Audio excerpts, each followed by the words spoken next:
epidemia que está empezando a darnos tantos problemas y a llevarnos a perder un poco el control. Luego, ¿a dónde nos lleva? A optimizar el soporte ventilatorio, el soporte hemodinámico, el soporte nutricional, el soporte metabólico. Es vital hacer aquello que la naturaleza necesita mientras el paciente se cura de la enfermedad. También es inevitable arrancar de la historia. Si vamos a hablar de choque, vamos a darle un poquito más de lugar al choque séptico. Luego vamos a hablar de él a través de la historia, con algunas comparaciones con los consensos de sepsis que han salido. A través de la historia y en un largo camino desde la antigüedad, hemos reconocido el choque como un estado de colapso circulatorio, el cual casi invariablemente conducía al individuo a la disfunción multiorgánica y la muerte. Entonces todo empieza cerca del 92, con un concepto de sepsis favorecido por los grupos americanos y la Sociedad de Medicina Crítica y Cuidado Intensivo, donde agrupan ciertas manifestaciones clínicas y empiezan a reconocer la respuesta inflamatoria sistémica en un continuum con sepsis, infección, sepsis severa, choque y MODS. Esto es reconocido como un cuadro de respuesta inflamatoria sistémica que manifiesta un proceso infeccioso o foco que define la infección, que luego esa infección reconocida más esta respuesta da el concepto de sepsis. Luego, una sepsis con una disfunción orgánica o un compromiso orgánico define la sepsis severa y el requerimiento del aporte de volumen. Luego, un choque séptico, definido como la no respuesta al volumen y el requerimiento de otro tipo de soportes, hasta finalmente un síndrome de disfunción multiorgánica, con la falla de muchos sistemas, muchos órganos. Ellos encuentran que la mortalidad sigue siendo alta y que se hace necesario hacer un seguimiento más proactivo en el manejo de la sepsis. La proactividad no se entiende claramente en el 2001, donde no hubo cambios en las definiciones y seguimos teniendo el mismo concepto de continuum, con un importante enfoque en la respuesta inflamatoria. Es hasta el 2002 entonces, con el grupo de Manuel Rivers, especialista en medicina de urgencias, especialista en medicina crítica y cuidado intensivo, quienes encuentran que hay otra forma de llegar a la reanimación en el estado de choque, en el estado de choque séptico o en la sepsis, encontrando de forma significativa que aquellos pacientes que se reanimaban de forma más agresiva en las primeras 6 horas tenían una menor mortalidad.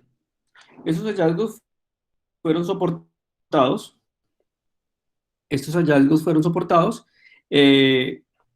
Sobre la evidencia estadísticamente significativa, al menos de este punto, de cómo la mortalidad de estos pacientes reanimados de forma agresiva o proactiva, como ellos quisieron definirlo, en las primeras 6 horas, bajaba hacia un 35%. Mientras que aquellos que no eran sometidos a estos grupos de reanimación agresiva persistían con una mortalidad por encima del 46%.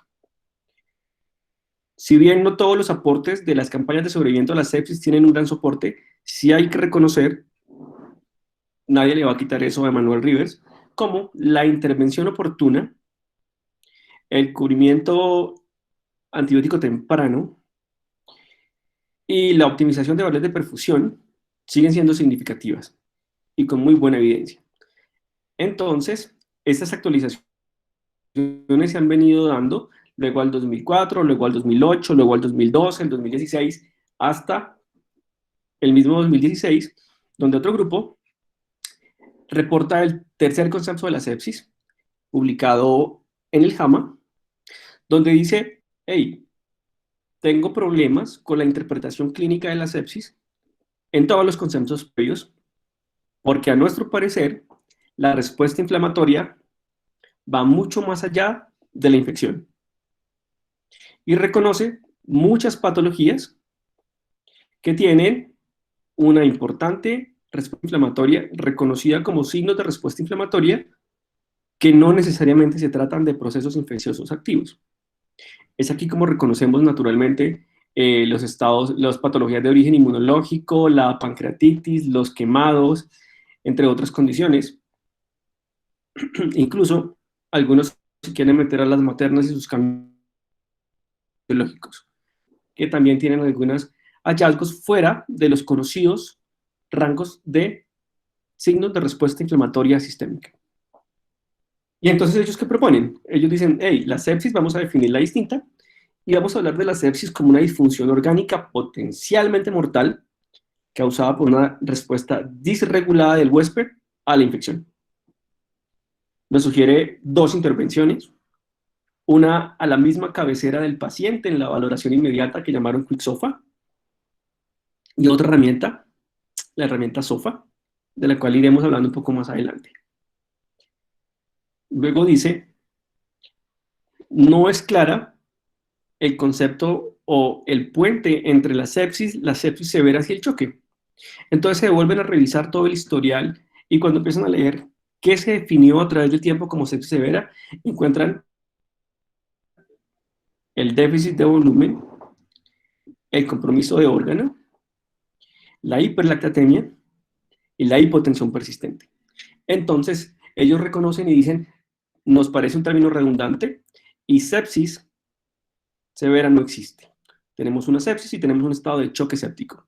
Y tener términos en la mitad nos puede llevar a equivocarnos y a retrasar la intervención oportuna, lo que inevitablemente nos podría llevar a peores resultados clínicos, y es parte de la propuesta que nos hace, que también la iremos revisando en el camino.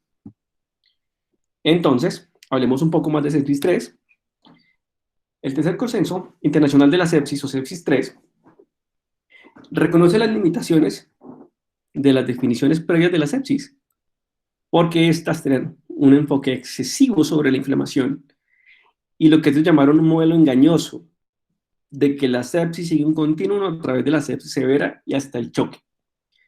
A ellos les parecía que aquellos que se paraban en la sepsis severa tenían la falsa impresión de que no estaban dentro del choque, lo que inevitablemente los llevaba a tener una intervención un poco más retrasada, un poco más lenta, un poco menos agresiva, menos oportuna, menos dirigida, y la mortalidad permanecía alta. Luego, sepsis severa, fuera de nuestro consenso, fuera de nuestras conductas actuales. Pero aún así, también reconoce que la especificidad y la sensibilidad de todos esos criterios de síndrome de respuesta inflamatoria sistémica siguen siendo muy, muy bajos. Entonces, propone el Quick SOFA y propone intervenciones. ¿Cuál es la propuesta, pues? Recordamos lo que proponen como definición, la disfunción orgánica potencialmente mortal causada por una respuesta irregulada del huésped a la infección. Y nos recuerda que todo aquel paciente con una mortalidad, que todo aquel paciente con sepsis tiene una mortalidad superior al 10%. Paciente hospitalario, mortalidad hospitalaria superior al 10%, solo por tener el diagnóstico de sepsis. Y que a su vez, el shock séptico debe definirse como un subconjunto de sepsis en el que las anomalías circulatorias, celulares y metabólicas, particularmente profundas o severas, se asocian con un mayor riesgo de mortalidad. Y esta mortalidad hospitalaria, a su vez, es del 40%. Ahora, podemos jugar con algunas combinaciones. Por ejemplo, el diagnóstico del shock séptico asociado a niveles de lactato tiene una mortalidad diferente. El shock séptico asociado a niveles de lactato elevados, pues, y a requerimiento de soporte presor, tiene una mortalidad diferente. Y a su vez, mientras se sumen conductas de estas, la mortalidad va aumentando, llegando a ser cerca del 70-80%. El grupo reconoce que la sepsis sigue siendo un síndrome sin un criterio de prueba específico de diagnóstico estándar y validado. Entonces, el objetivo final de esta nueva propuesta es hacer que toda la población médica, pues, se rija bajo los mismos criterios para que podamos tener protocolos de intervención oportuna y dirigidas. Y cuando hablamos de que no tiene un criterio de prueba diagnóstico estandarizado, validado o específico, es cuando entendemos los problemas que nos genera la intervención con la PCR, la intervención asociada a los reportes de procalcitonina. Tanto así que la literatura no soporta la procalcitonina como un diagnóstico generalmente de sepsis, porque esta sepsis está soportada sobre todo el proceso inflamatorio, los cambios hemodinámicos y los estados de hipoperfusión, por encima de estos reportes paraclínicos. Entonces,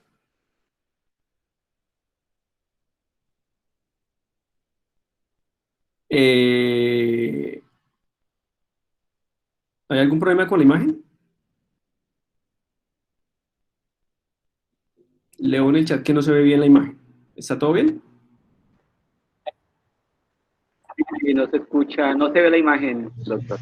No, doctor, en presentación no se ve. Doctor, puede ser que si quiere la deja de presentar y la vuelve a presentar. Es que alguien más ingresó y presentó y le sacó la pantalla. Ok. Entonces, ¿cómo es que se presenta? Abajo a la derecha, presentar ahora. Listo. Presentar ahora. Una ventana.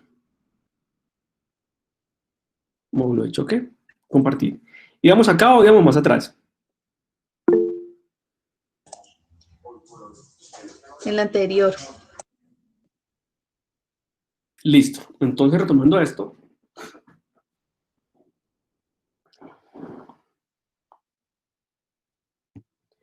Retomamos esto y entendemos cómo el tercer consenso reconoce las limitaciones de las definiciones previas de la sepsis por un enfoque excesivo de la inflamación y un modelo engañoso, o como ellos lo llamaron engañoso, de que la sepsis sigue un continuum a través de la sepsis severa y el shock séptico. Sacamos de nuestro concepto la sepsis severa porque nos parece un término redundante, y cuando nos vamos atrás a mirar esto, pues entendemos que cuando hablaban de sepsis severa siempre estuvieron hablando de un estado de hipoperfusión, de un estado de choque. Nos propone la sepsis severa con la nueva definición como una disfunción orgánica potencialmente mortal, causada por una respuesta disregulada del huésped a la infección, con una mortalidad hospitalaria superior al 10%, y al shock séptico como un subconjunto de la sepsis en el que las anomalías circulatorias, celulares y metabólicas son particularmente severas y aumentan el riesgo de mortalidad. Tanto así que esta puede llegar a ser superior al 40%, pero reconoce también que no hay un criterio específico de diagnóstico para la sepsis. Entonces nos deja los reactantes de fase aguda para una interpretación clínica dirigida, no como criterios diagnósticos de sepsis. Y es alguno de los problemas que estamos teniendo ahorita cuando metemos en el camino, por ejemplo, a la procalcitonina. Pues hemos encontrado pacientes con una importante respuesta inflamatoria asociada a condiciones de hipoperfusión, con procalcitoninas que no siempre son positivas. Lo que nos deja la disyuntiva de con proca negativa cubrimos, con proca positiva cubrimos. Pues nada, nuestra propuesta acá es seguir la perfusión. Es inevitable continuar el cubrimiento en el concepto de sepsis, hablando de sepsis, de un paciente que tiene un estado de choque con soporte presor, con variables de perfusión alteradas, en un deterioro hemodinámico. Luego nos rige la perfusión, sin demeritar la utilidad que tienen algunos reactantes de fase aguda en el seguimiento.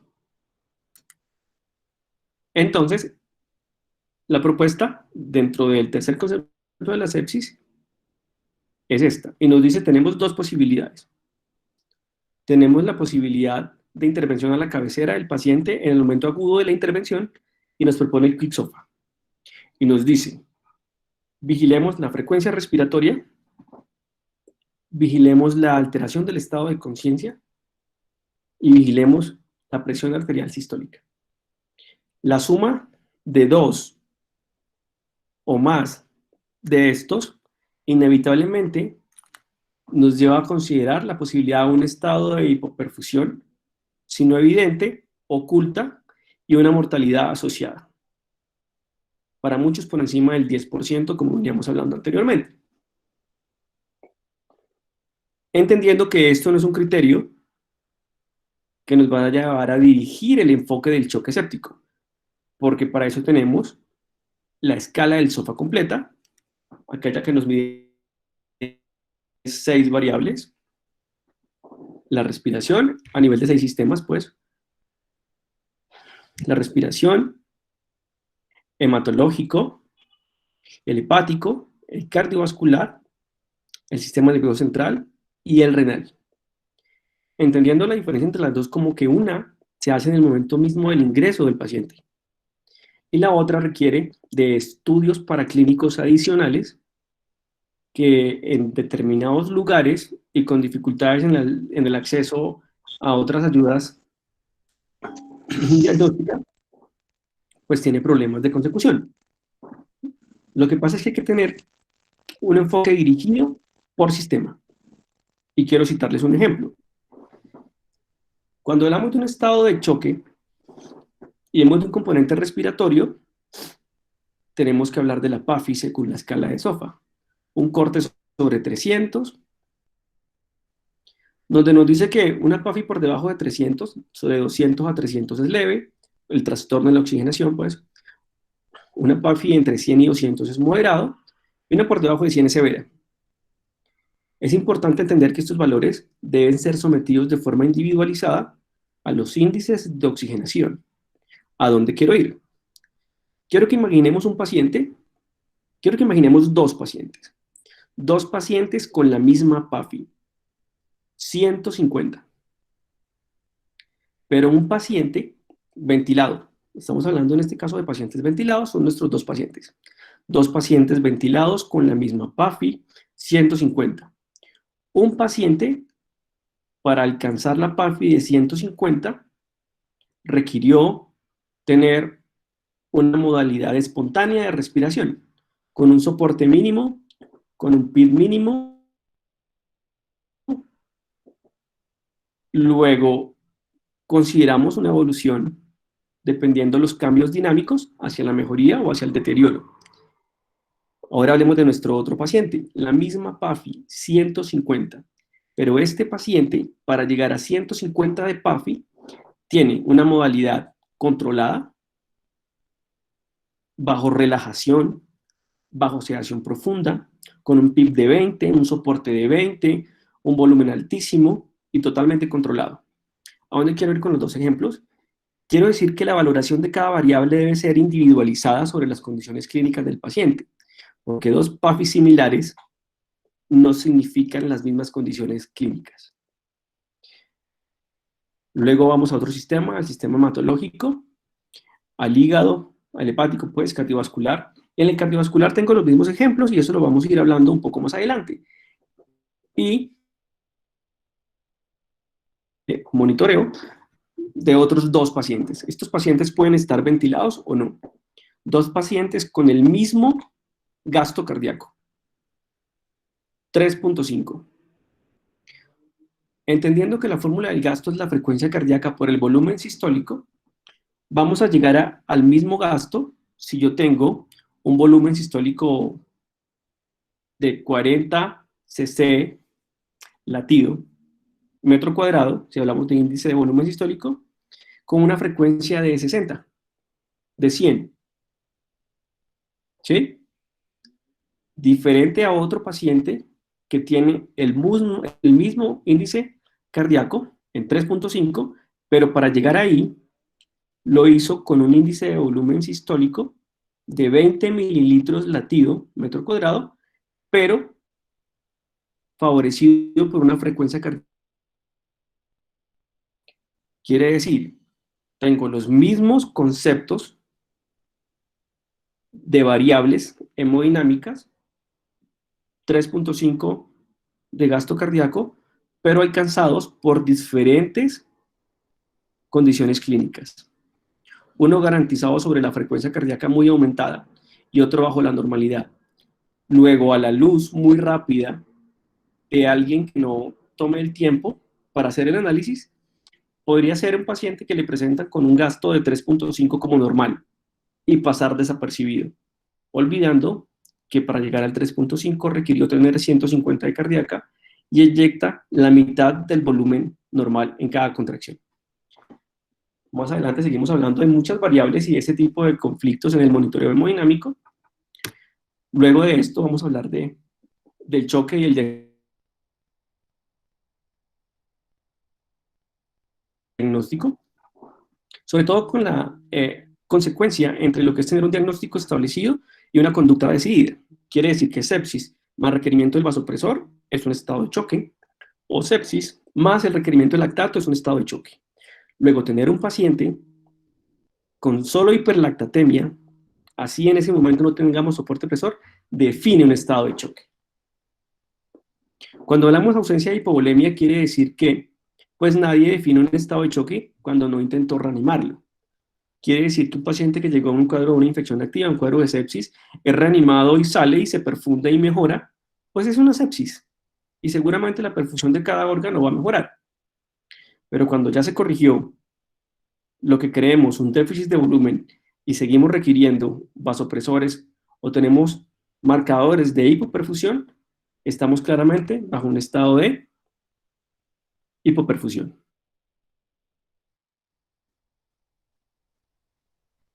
Entonces, entendiendo estas propuestas del sepsis 3, nos vamos con una puntuación de SOFA de 2 o más, representa un riesgo de mortalidad del 10%. Y sigo insistiendo en la importancia de esto y de la sepsis, porque esta mortalidad o este riesgo de mortalidad es más alto que el del cáncer, que el de los eventos cerebrovasculares y, como acá lo citamos, que el del infarto agudo de miocardio. Pues mientras la mortalidad de un infarto agudo de miocardio puede ser de 8.1%, el de un SOFA mayor de 2 es del 10%. ¿Qué les estamos proponiendo? Que los criterios del Quick SOFA se usen para incitar al grupo médico a investigar más a profundo la disfunción orgánica, iniciarla o intensificar la terapia según corresponda o reconsiderar la redirección a una unidad de cuidados críticos. Entonces luego no solo nos sirve para redirigir las metas, sino para redirigir hacia un nivel de atención. Remarcando las diferencias, lo antiguo, SIRS con sospecha de infección, lo nuevo, sospecha de infección, definido por 2 puntos por encima del SOFA o del Quick SOFA, la sepsis severa que ahora desaparece, y la séptima es hipotensión por la sepsis con requerimiento de soporte presor para presiones medias por encima de 65 o niveles de lactato por encima de 2. Eso es un intro inicial sobre las propuestas de los consensos que nos llevan a dirigir los protocolos. ¿Sobre esta área hay alguna intervención adicional? ¿Está todo claro? ¿Quisiéramos puntualizar algún punto, alguna definición? ¿O seguimos? Entonces vamos a seguir. Y entonces podemos decir, ok, ya entendimos la evolución de la sepsis a través del tiempo, dentro de los conceptos de manejo y los protocolos de intervención. Pero ¿dónde inicia el verdadero problema del choque?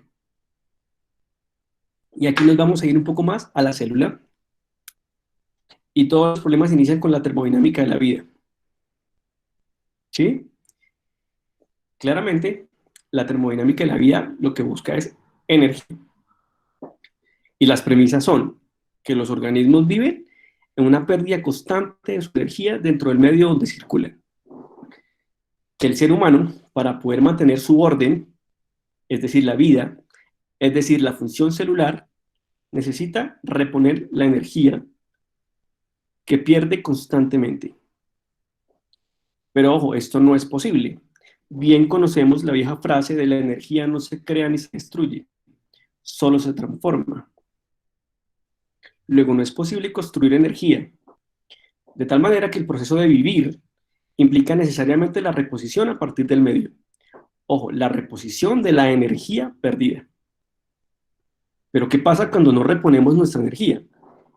Y acá vuelvo un poco sobre el concepto de choque. Entonces, digamos ahora que el choque es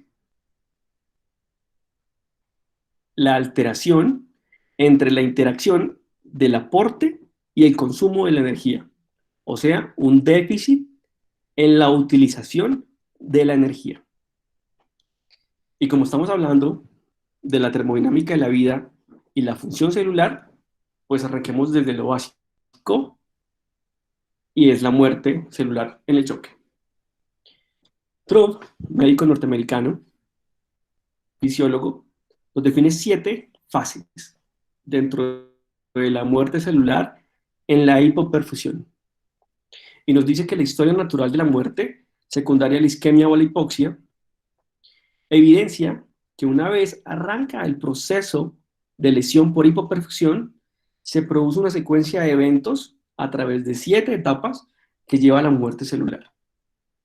Entonces, así, en un resumen corto, podemos decir que en la primera fase, en la fase 1, tenemos un déficit de aporte de energía, o sea, una hipoperfusión. Entonces, los mecanismos de producción de energía aeróbicos se alteran y empezamos a producir por vías anaeróbicas. Esto inevitablemente nos lleva al aumento de la producción de lactato, como bien ya todos sabemos, lo que nos dirige a un estado de acidosis. Acidosis que incluye la intracelular. Si avanzamos en el tiempo y la perfusión no se restaura, vamos a una fase 2. Imaginémonos esa hipoperfusión, esa acidosis, esa falta de energía que ahora impactó las bombas de flujo. Hablemos de la principal en este caso, por ejemplo, reconocida, la bomba sodio-potasio ATPasa.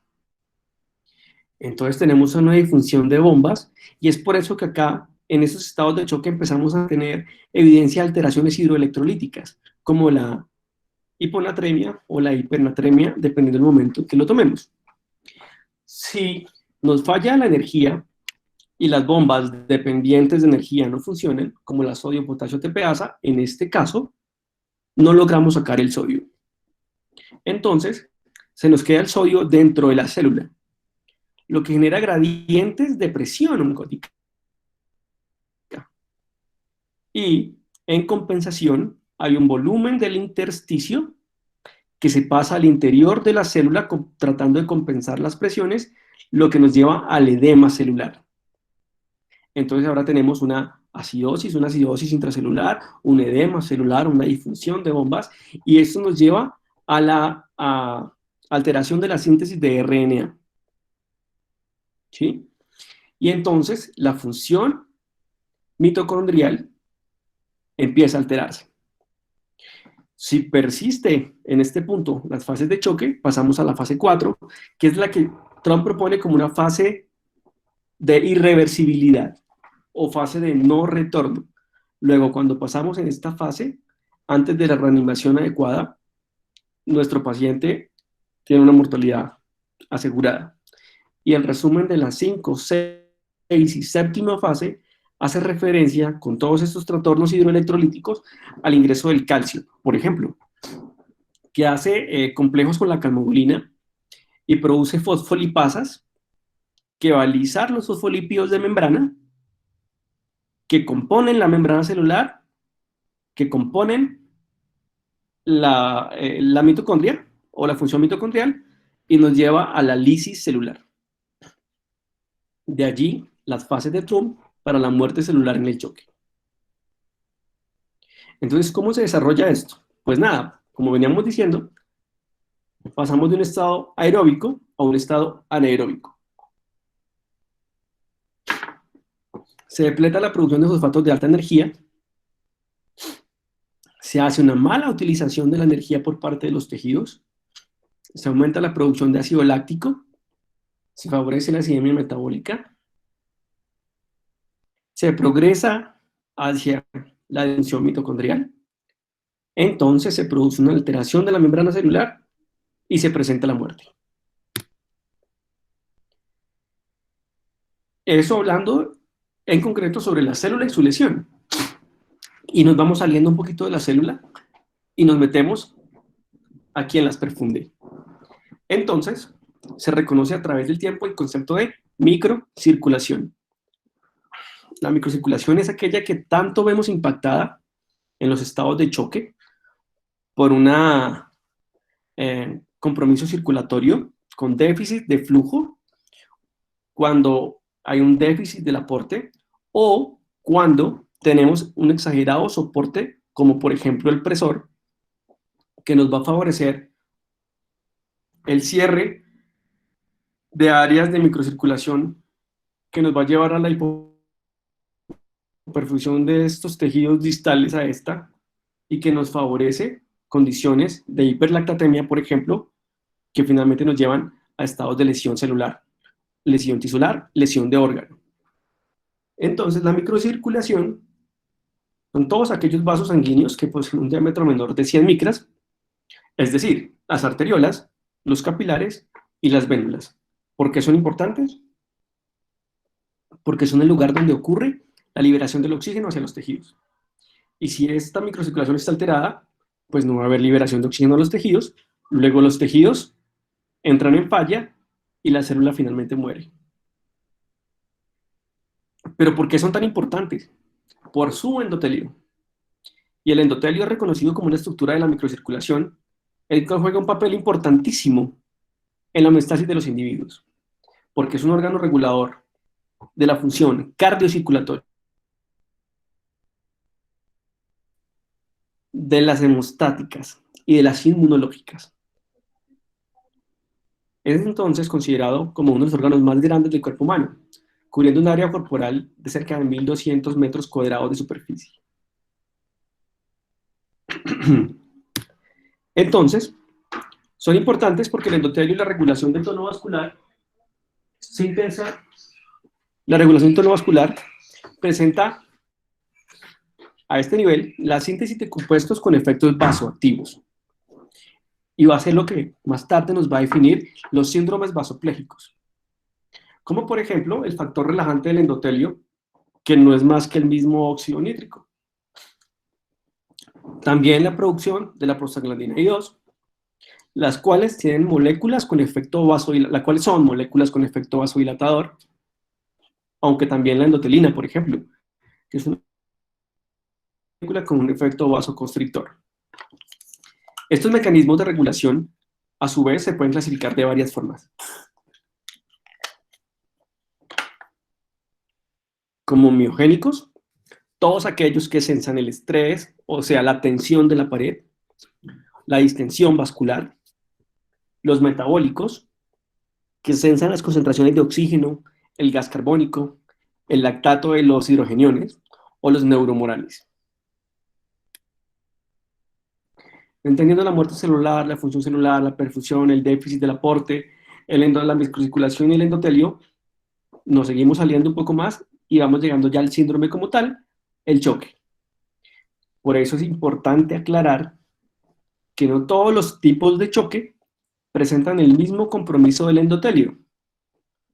Luego, la corrección de sus deficiencias, las deficiencias del patrón de choque, podrían asegurarnos con más facilidad la entrega de oxígeno a los tejidos. La respuesta normal de la sepsis, entonces, recordando el nuevo concepto de una respuesta disregulada del huésped que amenaza la vida, está soportada por citoquinas proinflamatorias, como el factor de necrosis tumoral alfa y la interleuquina 1, las cuales inevitablemente nos van a aumentar la síntesis del óxido nítrico a través de la óxido nítrico sintetasa inducible. Luego, no todos los choques comprometen de la misma forma el endotelio. Como no todos lo comprometen y hemos venido hablando de la importancia de la microcirculación, de la perfusión tisular y de la perfusión celular, tenemos que definir los síndromes de choque. Entonces, ¿por qué es importante hacerlo? Porque nos permite un reconocimiento temprano, porque nos permite emprender un tratamiento causal, y porque además es frecuente encontrar superposiciones. Muchos podrían decir que todos terminan con algunas manifestaciones de hipovolemia. Es importante reconocerlos, porque como podemos encontrar frecuentemente superposiciones que nos pueden llevar a ignorar importantes hallazgos que eventualmente nos van a llevar al fracaso terapéutico, porque no vamos a lograr mejorar la perfusión. Un ejemplo de esto. ¿Cuál es? Un ejemplo de esto es el choque iniciado por una hipovolemia. ¿Sí? Ahora imaginemos la hipovolemia severa, pues, hasta el choque, que de forma secundaria nos afecta la perfusión miocárdica y que en un modelo de infarto, como por ejemplo el tipo 2, nos puede llevar a lesionar el miocardio para finalmente desencadenar una falla cardíaca asociada. Luego, la superposición de manifestaciones clínicas, en este caso, sería en el concepto de choque cardiogénico y el concepto de choque hipovolémico, con manifestaciones, con patrones hemodinámicos diferentes, con manejos distintos, pero todos soportados sobre el déficit de la perfusión.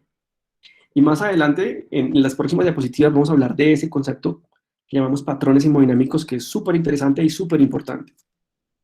Pero para eso debemos llegar a la clasificación del choque. Y entonces cuando tenemos nosotros nuestros residentes acá en la universidad, pues, donde trabajamos, que pues es universitaria la unidad, y tenemos residentes de muchas especialidades. Y le hacemos la pregunta, ¿y cuáles son los tipos de choque? Y nos han llegado a nombrar 6, 7, 8, 9. Nosotros vamos a dirigirlos en 4, porque algunos de estos tienen el mismo patrón hemodinámico, así tengan orígenes distintos. Entonces vamos a hablar del choque hipovolémico, del choque cardiogénico,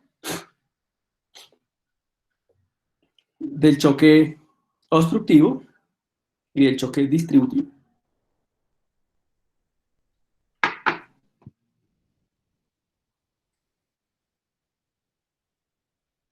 Entonces empecemos a hablar del choque hipovolémico. ¿Cuáles son las características? El elemento principal, el que se nos debe quedar hoy acá, es el de la disminución del retorno venoso, que se origina en una disminución del volumen intravascular efectivo. Pero ojo, si hablamos un poco más fino, hay un concepto que llamamos pérdida interna, que con frecuencia pasa inadvertido. Este es frecuente en el paciente críticamente enfermo. El soporte de esta pérdida interna hace referencia a flujos de salida que se producen desde el espacio intravascular al intersticio y luego del intersticio a la célula, lo que nos modifica las presiones hidrostáticas, las presiones coloidosmóticas y nos permite la salida de volumen intravascular hacia el intersticio, disminuyendo de esta forma el volumen intravascular efectivo. Ejemplos de este choque son la pérdida de sangre, la pérdida de agua y la pérdida del tono. Ejemplos de pérdida de sangre claramente establecidos: el politraumatismo, la hemorragia posparto, la hemorragia de vías digestivas, todos los cuadros de hemorragia que uno pueda considerar. De agua en los estados de deshidratación severa, en los síndromes eméticos, en los patrones poliúricos, de los trastornos neuroendocrinos secundarios a algunos eventos cerebrovasculares o intervenciones quirúrgicas o neuroquirúrgicas, a la pérdida del tono. Cuando hablamos de tono hacemos referencia a estas patologías más crónicas con pérdida del nivel de proteínas, que nos modifica la presión coloidosmótica intravascular, que obliga a la pérdida de salida de flujo hacia el intersticio, que nos modifica las presiones hidrostáticas, que también nos va a modificar el volumen efectivo. ¿sí? Entonces, ¿cómo sería la fisiopatología de este choque? Entonces, imaginémonos la salida de agua del espacio intersticial hacia el interior de la célula. Esta salida de agua hacia el interior de la célula disminuye la presión hidrostática del intersticio. Cuando hay una disminución de la presión hidrostática y se pierde el equilibrio de presiones, la presión hidrostática intravascular mayor promueve la salida de agua y electrolitos desde el espacio intravascular al intersticio y se produce la hipovolemia. Y esto es muy importante porque es de lo que más vemos en todas las revisiones de mortalidad y todos los análisis de caso que hacemos, es que en este punto nuestros pacientes podrían parecer edematizados. Pero ojo, su espacio intravascular se encuentra escaso, depletado, mínimo de volumen. Y se nos viene un problema asociado, que ya no solo se trata del patrón hemodinámico del choque, sino de las intervenciones médicas que no son bien dirigidas, que no son las mejores, que nos llevan a postergar el estado de choque. Entonces, ¿a qué me refiero? Me refiero a la posibilidad de que el clínico pueda suponer, al ver a nuestro paciente superedematizado, un exceso de volumen circulante. Y a su vez, tener la tentación de proceder con medidas de restricción de volumen, de restricción del aporte y promoción de la diuresis.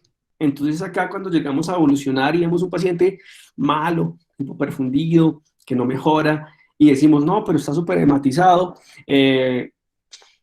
bajemos el aporte de volumen, póngale los líquidos a 10 cc. Yo creo que el componente es la sobrecarga de volumen, hagamos una diuresis forzada, entonces pongámosle un bolo de 40 de furosemida. Es frecuente, estoy seguro que muchos lo hemos visto. Y entonces, ¿qué está pasando con nuestro paciente? Pues nada, que esta conducta de restricción de volumen y de promoción de la diuresis nos agrava la hipovolemia.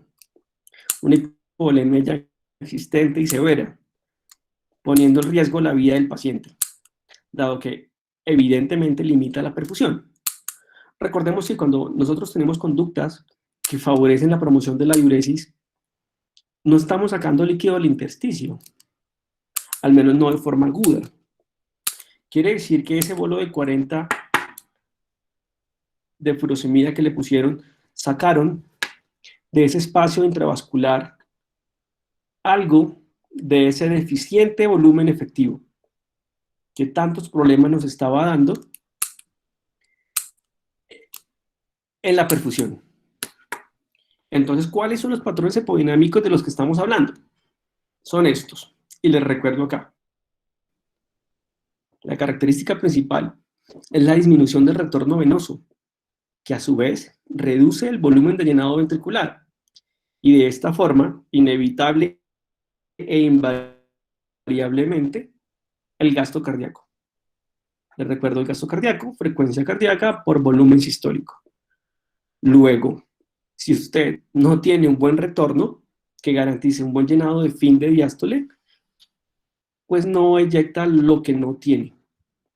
Y el patrón hemodinámico está caracterizado, siempre lo vamos a manejar por 3 componentes: por las presiones de llenado, por el volumen eyectado o el vaciado, como lo definen acá en el texto, y por las resistencias vasculares sistémicas. Entonces son las características típicas de la hemodinámica.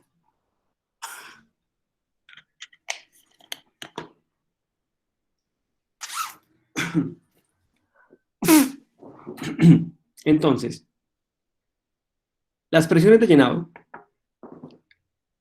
definidas en este contexto como la posibilidad de que podamos medir una presión venosa central o una presión de enclavamiento de la pulmonar, van a estar disminuidas. Porque como tenemos una disminución del retorno venoso, pues las presiones del llenado están disminuidas. Es por eso que a través de la historia hemos considerado en algún grado la utilidad de variables hemodinámicas como la presión venosa central.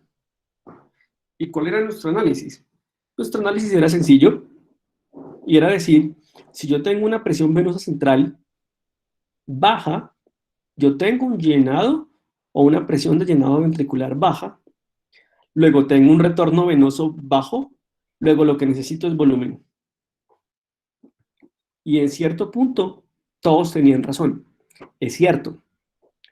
Lo que pasa es que a través del tiempo hemos entendido que la valoración de las presiones de llenado ventricular pueden verse modificadas por factores externos, como las funciones de contractilidad, la lesión miocárdica, las presiones torácicas, la ventilación mecánica,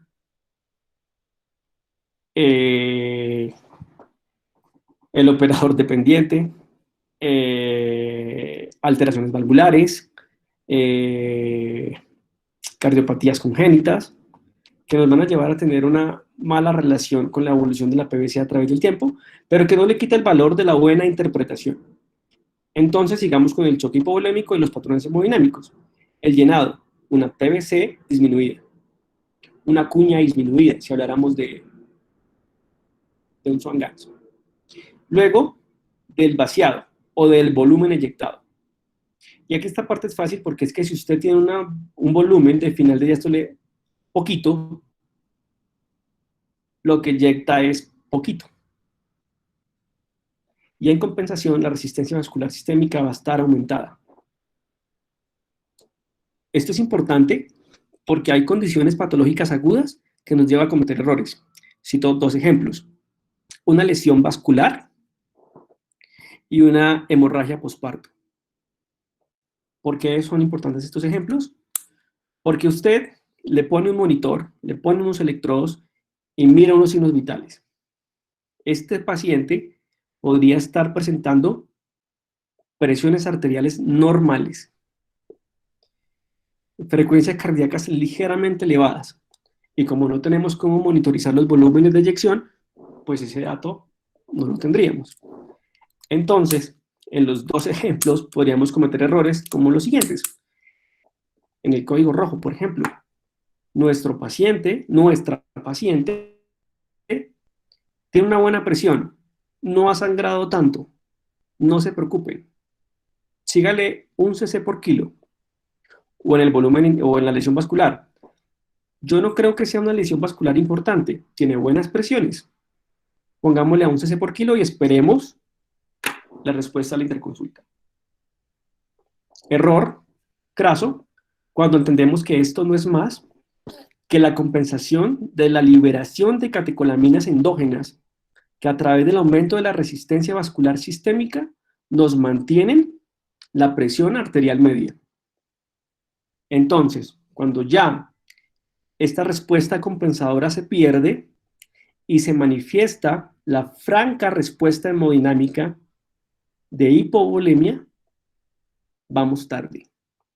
Vamos muy tarde porque ya podríamos tener lesiones celulares instauradas, un mayor pronóstico de fatalidad y peores resultados en la reanimación. Entonces, siempre los invito a considerar la pertinencia del enfoque de los patrones hemodinámicos del choque, en este contexto, el choque hipovolémico. En esta parte del módulo vamos a hablar de estos toques mucho más fisiológicos y básicos. En el siguiente módulo vamos a hablar mucho más allá del monitoreo hemodinámico. Nos saltamos un poco del choque hipovolémico y nos pasamos entonces a otro tipo de choque. Recordemos que son 4.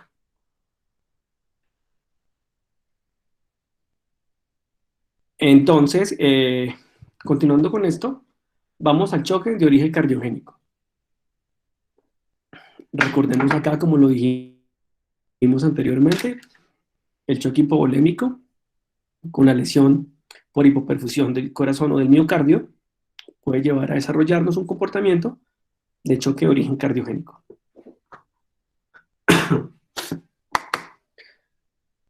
¿Cuál es la respuesta básica? ¿Cuál es la característica básica del choque cardiogénico? La característica básica del choque cardiogénico es una falla del corazón como bomba. ¿Sí? Entonces aquí empezamos a hablar de los conceptos de precarga, poscarga y contractilidad. Para no ir muy allá, hablemos solo de la contractilidad como la mayor velocidad de acortamiento de la fibra miocárdica a una longitud determinada. Quiere decir que cuando no logramos esa contractibilidad, la fuerza de contracción o la velocidad del acortamiento de la fibra no nos va a generar suficiente fuerza para que el corazón como bomba eyecte el volumen suficiente.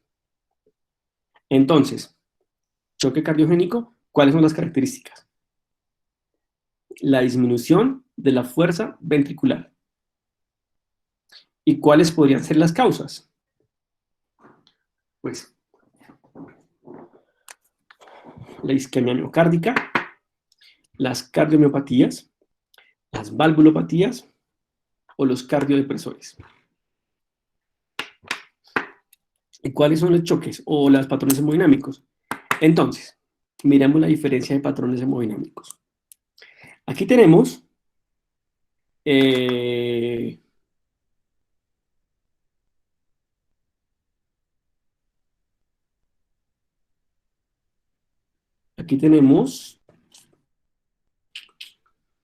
las presiones de llenado.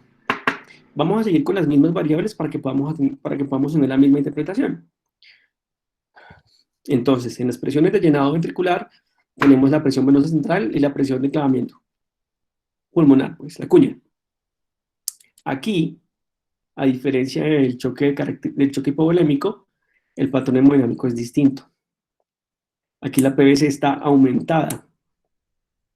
¿Y cuál es el concepto? El concepto es que como yo no tengo fuerza de contracción, el volumen de fin de diástole, yo no lo eyecto todo. Luego tengo un volumen residual significativo, muy importante. Y entender esto es buenísimo porque nos va a llevar a comprender cómo grandes aportes de volumen, buscando favorecer la eyección ventricular en un corazón insuficiente, con presiones de llenada aumentadas, nos va a llevar a aumentar las presiones retrógradas.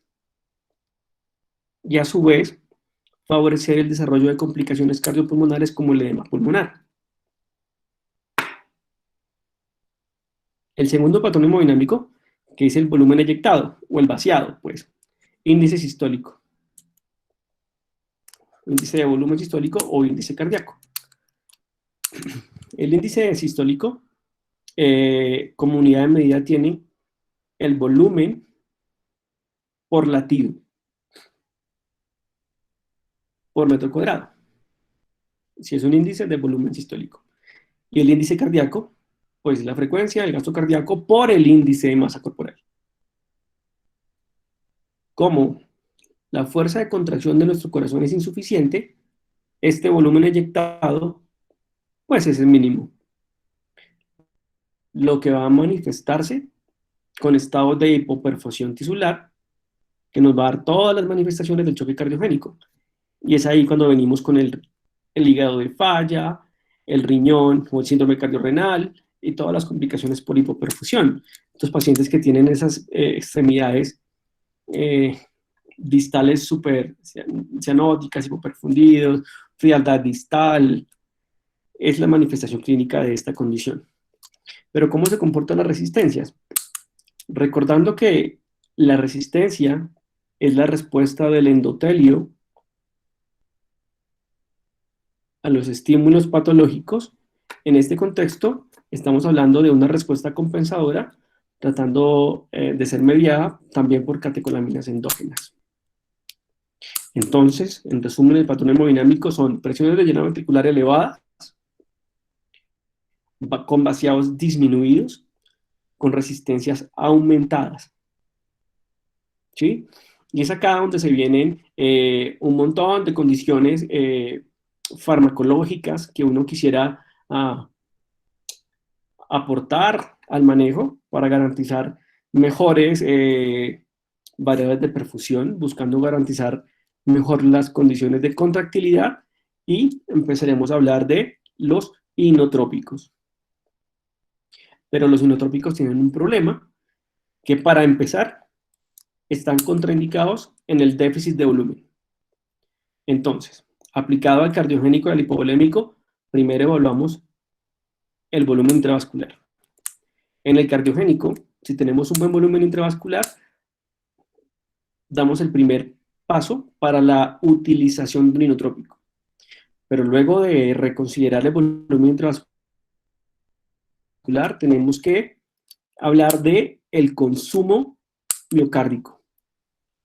Eso quiere decir que si yo aumento, por ejemplo, el consumo miocárdico en una condición de hipoperfusión por un estado de choque, en lugar de ayudarle, estoy empeorando su condición clínica. A su vez, algunos inotrópicos tienen un efecto vasodilatador. Y esos inotrópicos y su efecto vasodilatador van a entrar en deterioro de las variables de perfusión, dado que limitan o disminuyen la resistencia vascular sistémica que estaba tratando de ser compensada por catecolaminas endógenas. ¿Sí?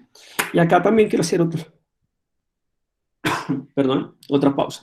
Y quiero decir, imaginémonos a estos pacientes en un choque hipovolémico o en un choque cardiogénico, que llegaron a la falla ventilatoria. Y entonces llega el grupo de urgencias, o el internista, o el intensivista, o el que esté a cargo de la unidad de reanimación, y se pone a la cabecera del paciente, llama a la jefe, llama a sus auxiliares, y empieza una secuencia de intubación rápida. ¿Por qué es importante el ejemplo? Porque a medida que el corazón entra en insuficiencia o el choque hipovolémico no se corrige, la hipoperfusión manifiesta está definida por la disminución en el consumo, en el aporte de energía. Estos pacientes, en compensación, activan otras vías metabólicas y unas vías compensadoras hemodinámicas de las que les estoy hablando, que favorecen la resistencia vascular sistémica. Y entonces, este paciente que está en un estado de choque profundo, en la intubación le administran 10 miligramos de midazo y 200 de fenta. Bueno, hagámoslo más común, 5 de midazo y 200 de fenta, que es lo que generalmente utilizan. Pues significa que este paciente en estado de choque profundo, con esas dosis altas, inhiben la respuesta hemodinámica de compensación, tumbando las resistencias vasculares, produciendo un efecto de disminución aguda del retorno venoso, que van a llevar a un vaciado total ventricular derecho, que es lo que se manifiesta clínicamente como los frecuentes casos de parada cardíaca en la intubación. Entonces, ¿cuál es la propuesta? En condiciones de choque profundo, en pacientes bajo condiciones crónicas, en pacientes muy lábiles que están compensando su hemodinámica con respuesta catecolinérgica, las dosis iniciales deben ser más bajas y podrían ser titulables, en busca de lograr el mejor estado para la ventilación mecánica sin tener que llevarlo a la disminución de las variables de perfusión. Nosotros, por ejemplo, hemos logrado ventilar pacientes con 2 miligramos de midazo y 50 de fenta, sin ningún problema, más el relajante muscular. Los invitamos en este punto a que las dosis altas en los estados de choque están asociadas a alta mortalidad por eventos de parada cardíaca asociados. Entonces, retomando el choque cardiogénico, debemos hablar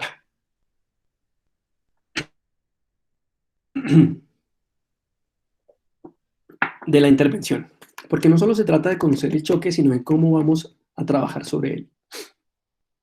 Las medidas terapéuticas en este contexto, que no incluyen la reperfusión, tienen muy pobres resultados, con mortalidades mayores del 80%. Entonces, la invitación es a comprender estas medidas de soporte terapéutico como un alto en el camino, pero hacia la sala de cirugía, hacia la revascularización, hacia la perfusión miocárdica, hacia la intervención coronaria. Porque si esto, insisto, si estas medidas terapéuticas no incluyen la reperfusión, la mortalidad es mayor del 80%. Y cuando no hay mortalidad, la disfunción de mediano plazo es bastante severa.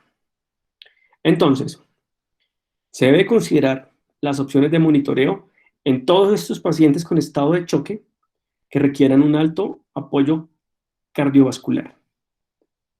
Y tenemos dos opciones: el monitoreo invasivo, como es el caso del catéter de la arteria pulmonar o catéter de Swan-Ganz, y el monitoreo mínimamente invasivo, hecho a través de la interpretación de ondas de contorno de pulso arterial, a través de una línea arterial que, si bien puede ser periférica, también puede ser una un poco más central, como la femoral. Una vez recuperado el paciente en este estado de choque de la hipotensión inicial, debemos continuar el camino hacia la sala de hemodinamia para tratar de reperfundir el miocardio y disminuir la con el choque de origen obstructivo. Y este es interesante porque muchos olvidamos que el problema central es la obstrucción al flujo ventricular. Sin depresión cardíaca primaria, pues al menos en su fase inicial. ¿A qué me refiero con obstrucción del flujo ventricular? Sencillo, que hay problemas para ingresar al ventrículo, que son los patrones restrictivos, o para salir del ventrículo, que son los patrones obstructivos. Y son ejemplos muy conocidos que no todos tenemos su fisiología tan presente. ¿Cómo sería eso del ingreso y el egreso del ventrículo? Bueno, esto tiene los patrones hemodinámicos de los que venimos hablando y también los vamos a interpretar. Características del choque obstructivo.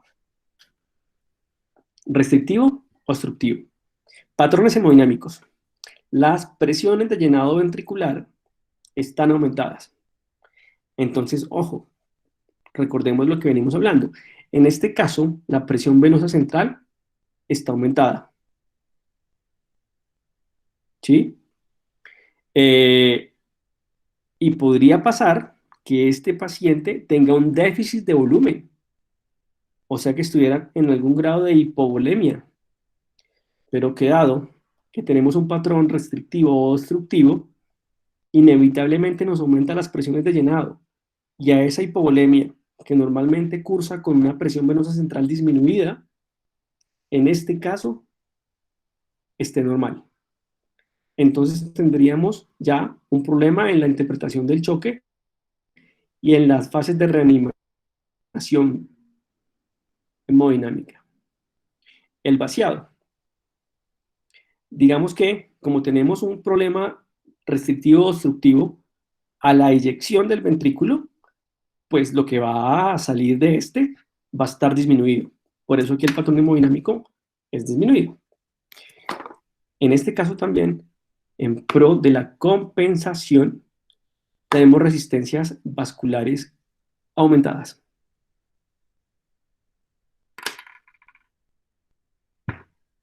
¿Cómo es eso de la obstrucción de la entrada del ventrículo? Y con el ejemplo. Un ejemplo frecuente y conocido es el taponamiento cardíaco. Pero también estaría la pericarditis. Incluso podemos hablar de el neumotórax. Entonces, cuando se encadena por una obstrucción a la entrada del retorno venoso, a la entrada, la medida terapéutica de soporte que podríamos utilizar es aumentar la presión circulatoria media, o sea, los líquidos. Es una opción. Mientras llegamos al control del evento. Y es algo que no había nombrado. No hay buenos resultados en el manejo del choque si no se maneja la causa que lo originó. Bien sean las lesiones vasculares, la hemorragia no controlada, el evento coronario o la obstrucción del ventrículo, como en este caso. ¿Cómo es eso del ingreso del flujo? Entonces, la disminución del gasto cardíaco, en este caso por obstrucción a la eyección del ventrículo, es secundaria a una disminución del retorno venoso. ¿Sí? Entonces, ¿cuál es la diferencia con el choque hipovolémico? A diferencia del choque hipovolémico, en el que el desorden primario es una reducción de la presión circulatoria media, en este caso, la disminución del gasto cardíaco es por un gradiente dado por el aumento de la presión venosa central. Entonces, retorno venoso es igual a presión circulatoria media menos presión venosa central. Quiere decir que si tenemos una presión venosa central aumentada por las presiones de llenado ventricular aumentados por la restricción o obstrucción del ventrículo, en la fórmula el retorno venoso va a estar disminuido. Entonces, en el ejemplo que venimos hablando, si no se logra en el taponamiento cardíaco liberar la presión intrapericárdica, no podrá aliviarse la restricción de la cámara. Y la manifestación de esto es un volumen eyectado insuficiente o un vaciado insuficiente, un volumen sistólico disminuido, un índice de volumen sistólico disminuido, un gasto cardíaco disminuido, un índice de gasto cardíaco disminuido, o patrones dinámicos alterados de los que venimos hablando. En caso de urgencia, la prioridad, y es importante tenerlo en cuenta, es drenar el pericardio en el contexto de un taponamiento, pues.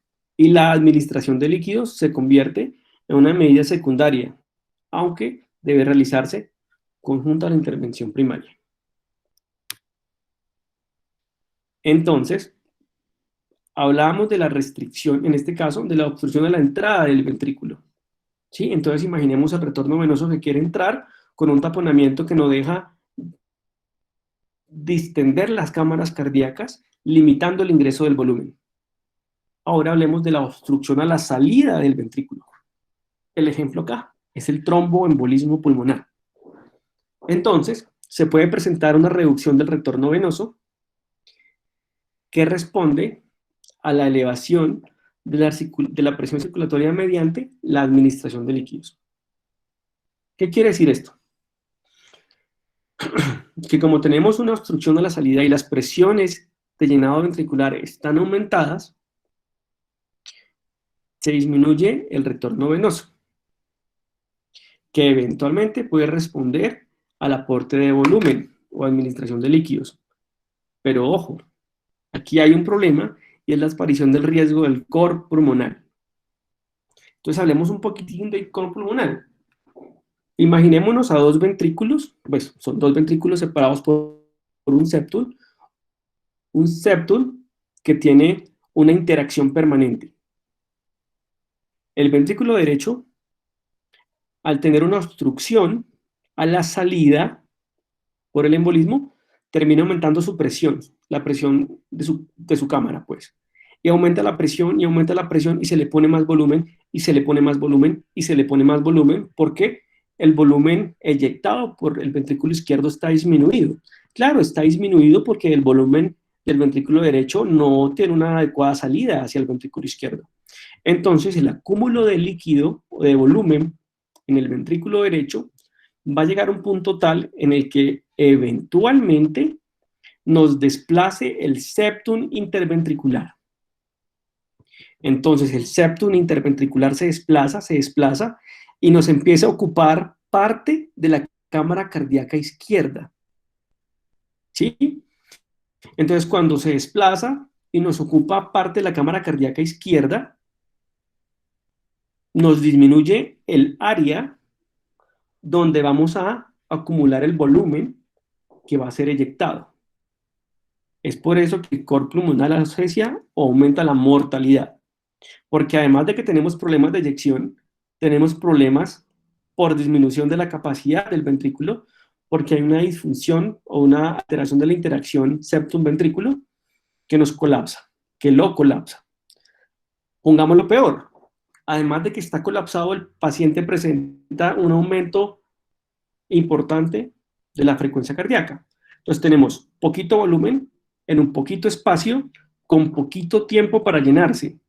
El resultado es un volumen de eyección insuficiente manifestado por hipoperfusión tisular, lesión celular, muerte, choque. Entonces, en las obstrucciones de eyección ventricular izquierda, la administración de vasodilatadores podrían ser una opción. En estos casos, como les venía diciendo, la administración de volumen podría empeorar la clínica por aumento de las presiones retrógradas también. Eso saliendo del choque obstructivo, con sus dos características, uno restrictivo, uno obstructivo, uno la entrada al ventrículo, uno a la salida del ventrículo. Ahora el choque distributivo. Y era una de las características que definía el concepto cuando hablábamos de qué responde habitualmente el clínico cuando uno dice cuáles son los tipos de choque. Pues mire, el choque distributivo tiene orígenes distintos. La sepsis se comporta como un choque distributivo. La anafilaxia o el choque anafiláctico es un choque distributivo. La insuficiencia suprarrenal con insuficiencia de las catecolaminas se comporta como un choque distributivo. Y el choque medular también se comporta como un choque distributivo. Entonces, cada vez que hablemos de estos cuatro, vamos a pensar es en el choque distributivo. ¿Y por qué es importante? Porque tiene sus propios patrones hemodinámicos. La característica central de este tipo de choque es una reducción de la resistencia arterial periférica. Entonces, ¿cuáles son los patrones hemodinámicos? El llenado ventricular, las presiones de llenado. Cuando tenemos una vasodilatación, por lo que veníamos hablando, recordemos que es una respuesta inflamatoria que finalmente puede llevarnos a través de la estimulación de la óxido nítrico sintetasa, aumentar los niveles de óxido nítrico con su efecto vasodilatador vascular, nos va a llevar a imaginarnos un espacio de vasoplegia o un espacio que podríamos bien llamar una éstasis en el lecho venoso, lo que nos va a disminuir el retorno venoso. Si nos disminuye el retorno venoso, las presiones de llenado van a estar disminuidas. Aquí también es bien importante el concepto de la PVC, porque sí puede ser útil. Y va a ser útil cuando hablemos de variables dinámicas y variables estáticas. Entonces, las presiones de llenado ventricular están disminuidas porque lo que retorna al ventrículo es poco, porque el lecho venoso se ha convertido en un gran reservorio de volumen en lugar de ser el efecto de un volumen efectivo. El vaciado, aquí es importante y es una de las características, porque más adelante tendremos que hablar de patrones hipovolémicos, patrones hipervolémicos, patrones hipodinámicos y patrones de normalidad, hiperdinámicos y patrones de normalidad. En este contexto, pese a que las presiones de llenado ventricular son bajas, tenemos importantes aumentos en los volúmenes eyectados.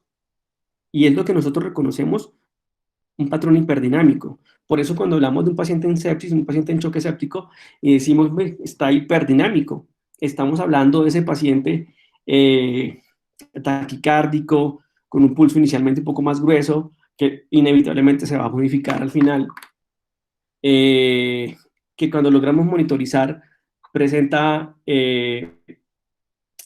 índices de volumen sistólico aumentados, porque en este contexto hay una contractilidad mayor, hay una frecuencia cardíaca mayor. Entonces, si tienes una contractilidad mayor, aumentas el volumen eyectado. Y si tienes un aumento de la frecuencia, también aumentas el índice cardíaco. Y era como les decía hace un rato, podemos tener índices cardíacos normales en dos pacientes muy diferentes, porque frecuencia cardíaca por volumen sistólico se puede modificar o se puede compensar en volúmenes eyectados bajitos que se multiplican por frecuencias cardíacas muy altas, que dan lo mismo que multiplicar un volumen eyectado normal por una frecuencia cardíaca normal. Y a su vez, por definición, los factores de resistencia vascular sistémica pues están disminuidos por la vasoplegia descrita. Entonces, estos pacientes tienen un manejo establecido que es el aporte de volumen. Aquí es importante que hagamos algunas aclaraciones sobre el frecuente uso de los agentes sinodilatadores o los agentes vasopresores. Los agentes sinodilatadores han sido considerados por muchos como una opción de manejo. Recordemos que cuando hablamos de choque séptico, eventualmente podemos hablar de una miocardiopatía por sepsis. Y eso le da a uno la idea de que sí podría ser útil el inotrópico. Pero luego recordamos que el inotrópico tiene un efecto inodilatador. Luego, eventualmente, el inotrópico no es la mejor idea si no hemos recuperado el volumen. Insistimos entonces, hay contraindicación para el soporte vasoactivo en el déficit de volumen. Solo hasta la represión del volumen es que realmente hay beneficios en el soporte vasoactivo. Y conceptos que se podrían hablar mucho más en los otros módulos son frecuentes en esta intervención. Por ejemplo, la utilidad de la dopamina, la adrenalina, la noradrenalina o la dopamina. Y entonces, para finalizar, en estas últimas diapositivas, ¿qué es lo que pasa en la sepsis y el endotelio? Pues nada, que el componente primario es la vasodilatación sistémica. Que esta vasodilatación sistémica se asocia a una alteración de la permeabilidad del capilar.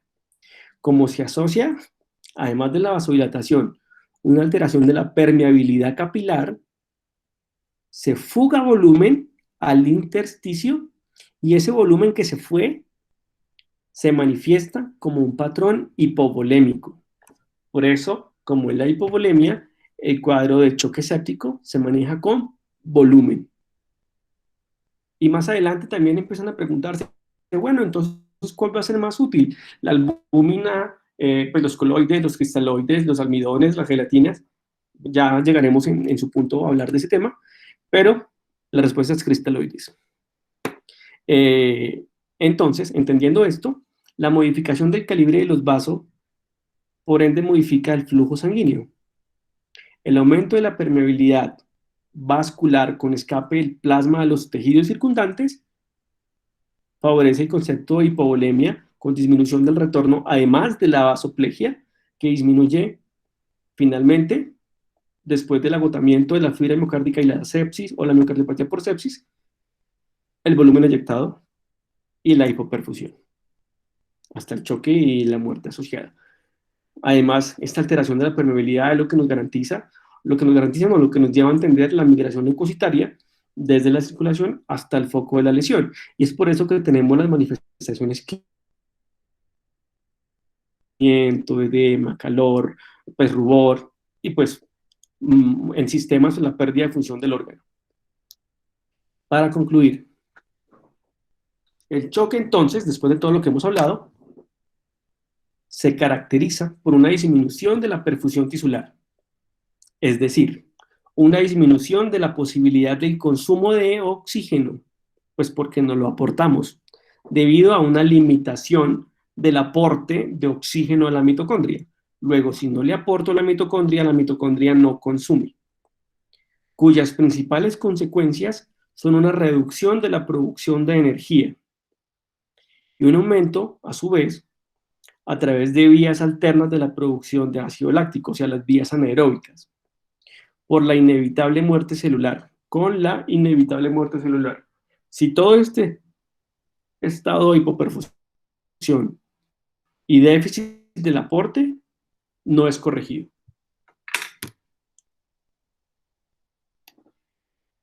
Pues gracias por la atención.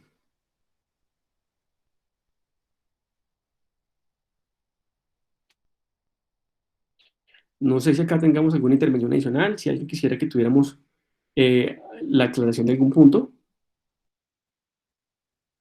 O quisieran que pasáramos a hacer algunos tips sobre los dos ejemplos que están en el módulo de choque.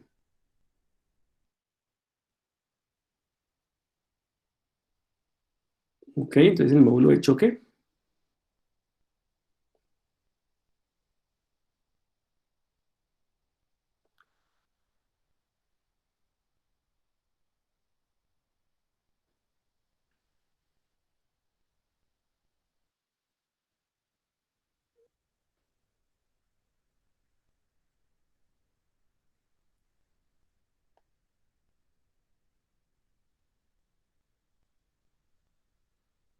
¿Estamos viendo la imagen del módulo de choque? Sí, doctor.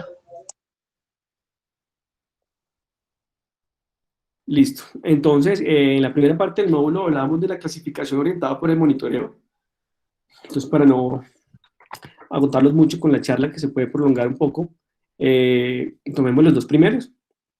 El objetivo de la charla hoy pues, es entender los tipos de choque y definir cuándo se requiere complementar el monitoreo hemodinámico.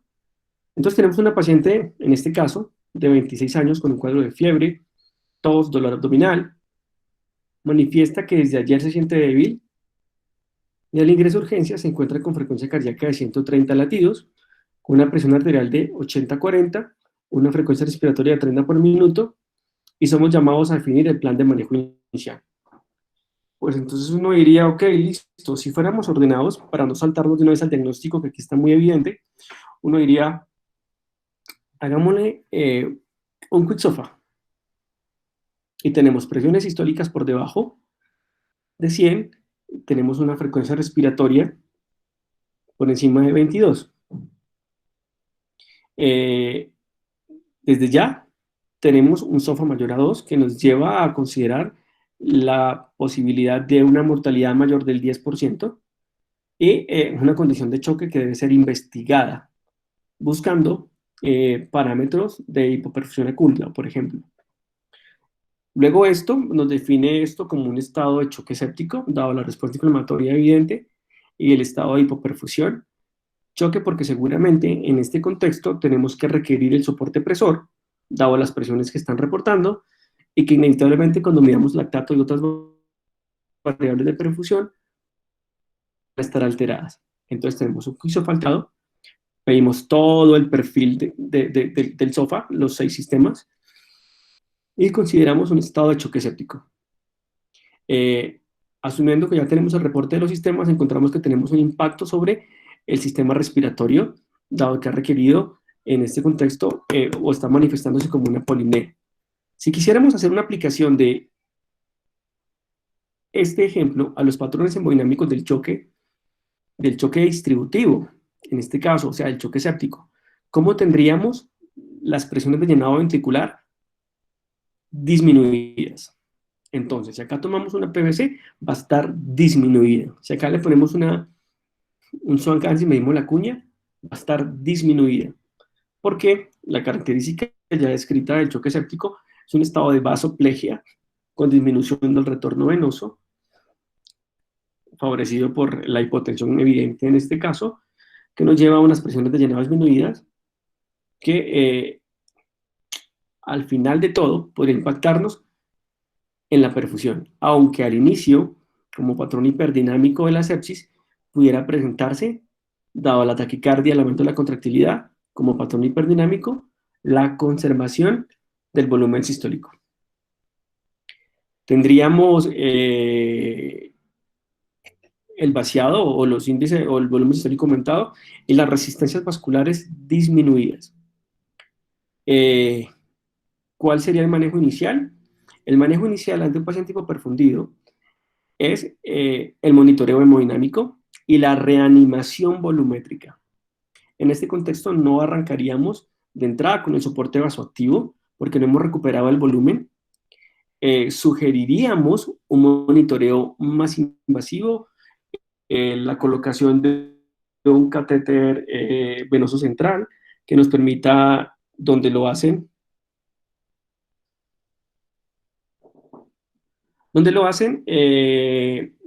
medirnos la presión venosa central, o podemos medir la tasa de extracción de oxígeno, una saturación venosa central de oxígeno, podemos medir un lactato sérico, podemos hacer un gradiente de CO2 y nos puede sugerir los estados de hipoperfusión. No solo para diagnosticarlo, lo importante acá no es solo hacer un diagnóstico, sino también hacer un seguimiento. Y acá era donde les quería decir, existen las variables dinámicas y existen las variables estáticas. Las variables estáticas son como una foto, es una foto de lo que están viendo en este momento. La PVC, por ejemplo, sola es como una foto, una PVC de 6. Yo no sé qué pasó con la PV6, con la PVC 6. Una variable hemodinámica es una variable que en tiempo real, o lo más real posible, me va a decir, estaban 6, le pasé volumen, ahora están 10, le pasé volumen, ahora están 12, porque me deja intervenir y me deja llevar a la perfusión. Esas son variables dinámicas. Entonces, ese sería parte del monitoreo hemodinámico, la reanimación con volumen, el estudio complementario y el monitoreo invasivo o mínimamente invasivo. Podemos, si no quieren o no tenemos el catéter de la arteria de Swan-Ganz, pues de la arteria pulmonar o el Swan-Ganz, vamos con una onda de contorno de pulso, la colocación de una línea arterial y poder monitorizar la onda.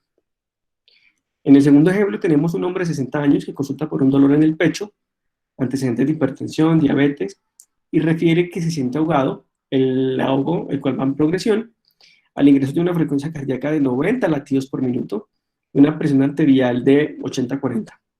Los pies lucen morados, y también somos llamados a definir el plan de manejo. Igual, por las características clínicas, por la historia, la enfermedad actual, los antecedentes patológicos, todo ahí nos está llevando hacia el concepto de un estado de choque cardiogénico con presiones de llenado aumentadas, pese a que tenemos hipotensión.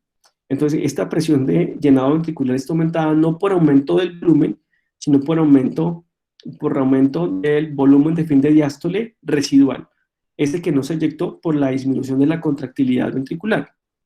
Ese que, si seguimos aportando mucho volumen, va a terminar con presiones retrógradas, comprometiéndonos la función cardiopulmonar.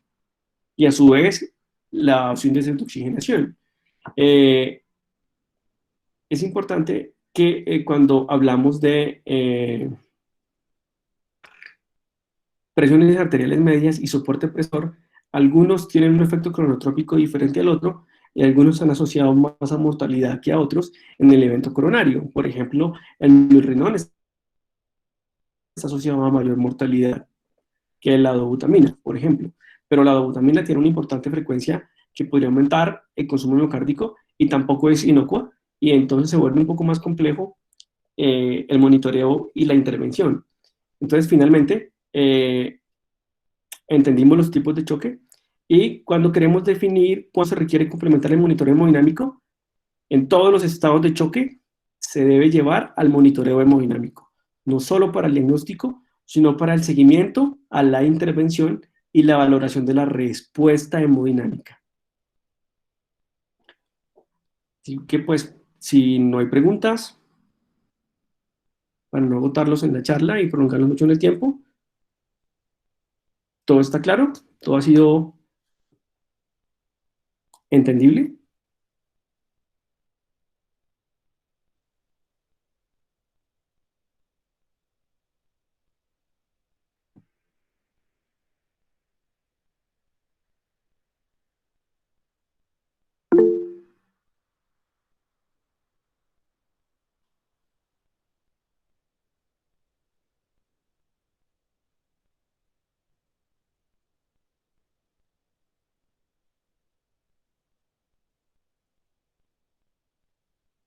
Pues con muchísimo gusto. Espero haya sido entretenida y de utilidad la charla. Gracias a todos por la participación.